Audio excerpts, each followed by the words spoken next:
এক ছেলে গাছ থেকে আম চুরি করে খাইছে। তখন সেই ছেলেকে এলাকার লোকজনেরা হুজুরের কাছে ধরে নিয়ে এসে বলছে, হুজুর এই আম চোরের বিচার করে দেন। হুজুর তার কিতাব বের করে সমস্ত লোকের সামনে কিতাব খুলে পড়তে আরম্ভ করলো। যে চুরি করে খাইছে আম তাকে দিতে হবে তার দাম, দাম না দিলে তার পিঠের উপরে কিল পড়বে ধাম ধাম। হুজুরের কিতাব শুনে এলাকার লোকজন সেই ছেলেটিকে কয়েকটা চর থাপ্পড় মেরে বিদায় করে দিল। আল্লাহর কি কুদরত! কয়েকদিন পর সেই হুজুরের নিজের ছেলে ডাব চুরি করে খাইছে। তখন এলাকার লোকজন হুজুরের কাছে এসে বলছে, হুজুর মানুষের ছেলে আম চুরি করে খাইছে দেখে বিচার করলেন, এখন আপনার ছেলে তো ডাব চুরি করে খাইছে, বিচার করেন তো দেখি।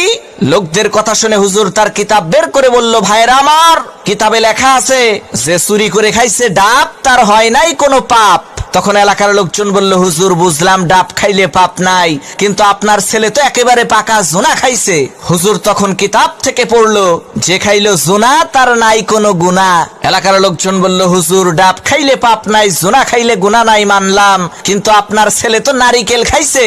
তখন হুজুর তার কিতাব থেকে পড়লো, যে নারিকেল খাইছে চুরি কইরা, তোমরা সবাই মুড়ি দাও তার হাত ধইরা, কারণ সে চুরি করে খাইছে নারিকেল, এর মানে একেবারে পরিষ্কার তার দিল। তখন এলাকার লোকজন বলল, সর্বনাশ, হুজুর আপনার ছেলের বিচার করার কোনো দরকার নাই, আপনি আমাদের ছেলেরই বিচার কইরেন তাই হবে।